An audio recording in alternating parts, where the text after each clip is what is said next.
Now, Israel has sent troops into al-Shifa hospital, the complex in Gaza, that it accuses Hamas of using as a command centre.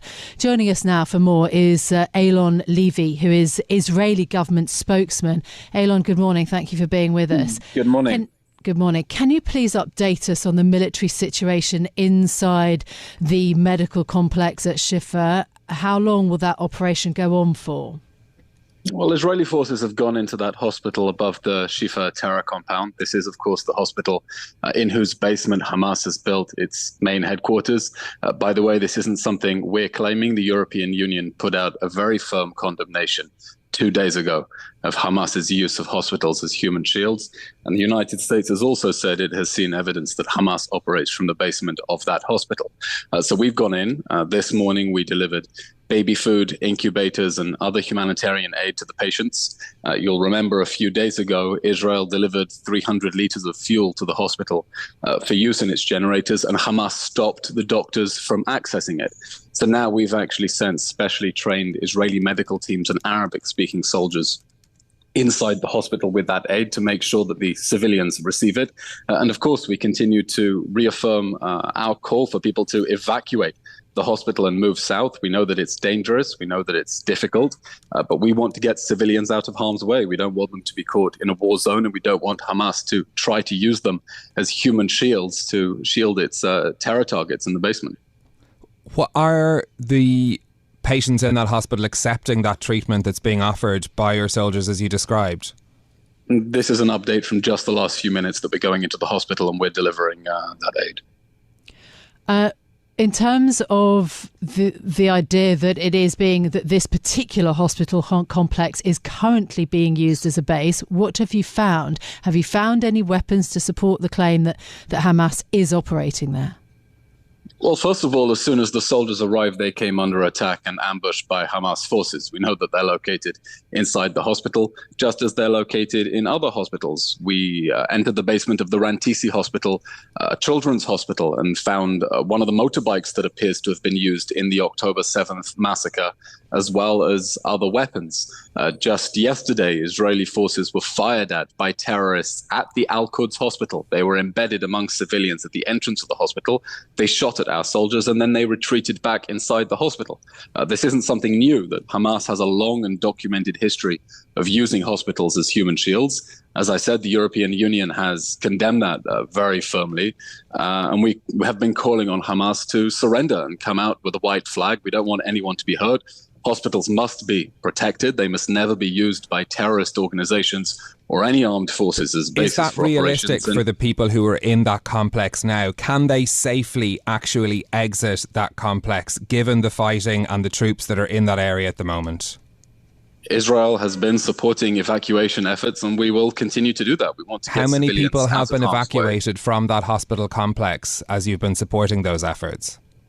The hospital specifically, I can't say. What I can tell you is that since Israel completed the encirclement of Gaza City, we've been operating a daily humanitarian corridor for people to move south. Over 250,000 people have taken advantage of that humanitarian corridor. And Israeli soldiers have actually been attacked by Hamas forces with RPGs as they stand there securing the safe passage for people to get out of the areas where Hamas has embedded itself under those schools, under those homes, under those hospitals, and under those mosques. Can you update us then, aside from what's happening in the hospital, with the situation on hostage negotiations currently? This is a moving situation that changes daily. What is the latest on negotiations over Hamas-held hostages? Israeli society is, of course, worried sick for the fate of the 240 hostages who've been in Gaza for 40 days now since the October 7th massacre. There are children in there. There are babies. They haven't been given access to the Red Cross. I'm afraid I can't comment on negotiations for their release. You'll understand these are sensitive issues. Human lives are at stake. And when we have information, we will, of course, update.